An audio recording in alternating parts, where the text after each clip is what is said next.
So, recently, I decided to buy a steak from Family Dollar. But you know what?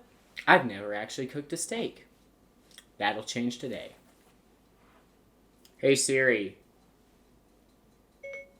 how do you cook a steak?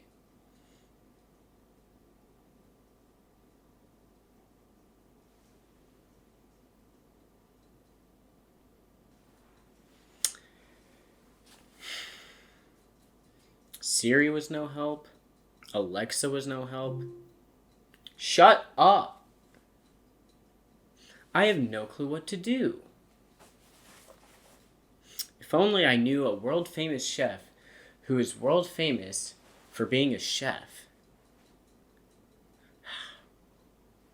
If only. 10 amazing tips to nail the perfect steak. Number 1, take the protein out of the refrigeration unit and let it rest to get up to room temperature for at least 10 minutes before you cook it. Where did I leave that? Why would it be in there? No. Oh. Found it. Number 2, season it heavily because you lose 35% of the seasoning the minute it goes in the pan. So salt, pepper, freshly ground pepper, roll it in the seasoning and then literally season it again just before it goes in the pan.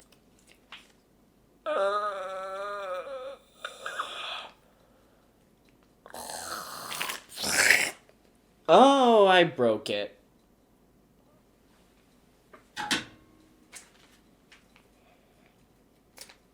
Oh, that's blood. Okay, now that we've got these two slabs of meat. You know, that's what they called me in high school. 2 slabs of meat. Now we gotta season it.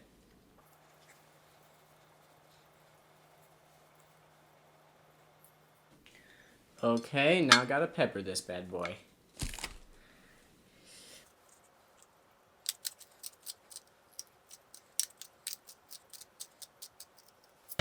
Number 3, make sure when placing the steak into the pan or on the grill, you lay it away from you.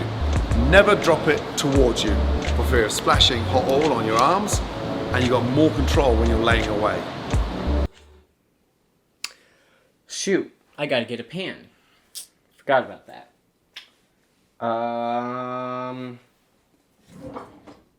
No.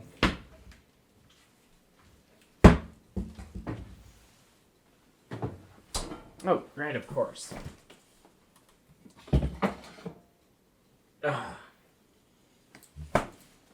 Perfect. Okay, so he said, just lay it down away from me. That means like that. Okay. And like that. You know, meat's not the only thing I lay away from me. Number 5, think about fragrance. Ladies, especially when you dress up beautifully, you put some perfume on. Men, you wear aftershave. I treat my steaks the same way. Aromatics, garlic, thyme and rosemary. If you can put some garlic in there, some thyme and rosemary, it'll make that steak way more fragrant. Thyme?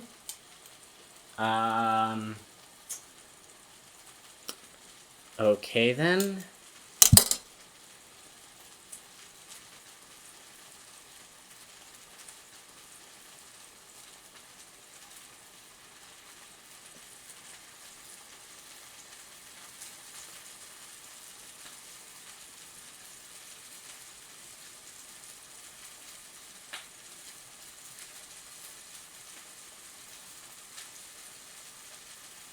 That should be good enough, right? Okay, next up. Number 6, for me this is a super important tip. Put a tiny knob of butter into the pan before you take that steak out.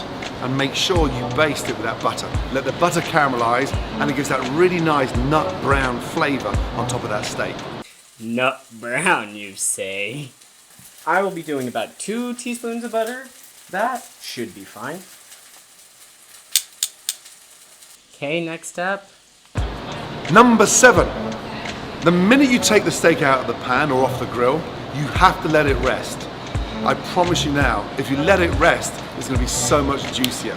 For the cooling down plate, I've chosen red in honor of the probably the best cook I know. I don't know many cooks, so not much competition, Quentin. I will first give a demo of how they look, though. A bit black, but overall, I think they might be good. Number 8. When slicing a steak, never slice it too thin. To maximize the flavor and to keep it moist, keep it at least half a centimeter thick. Now that I'm on to cutting it, I've got to cut it a few centimeters. Except here's the thing. I'm born and raised in America, so what the frick is a centimeter? Oh, whatever. I'll just do like a quarter of an inch.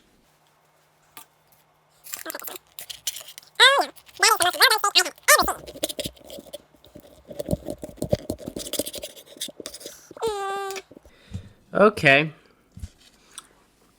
So that's well done. Tip number 9.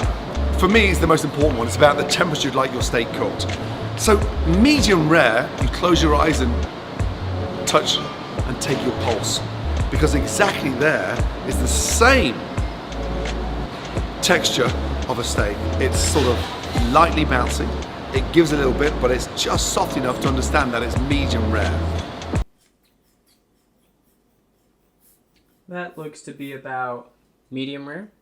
And my final tip behind any great steak, make sure you got someone to share it with. Enjoy.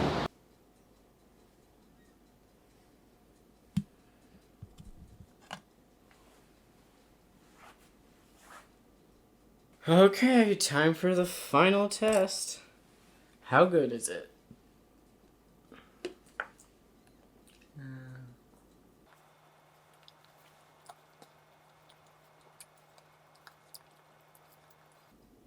Need some milk. Alright, so I think my concluding thoughts are, when making a steak, don't be an idiot. Rule number 1. Rule number 2, don't get it from Family Dollar. It's Family Dollar. Rule number 3, never eat a well done steak. Why would you ever do that? And finally, rule number 4, less of a rule, more of a statement. I think I'm vegan now.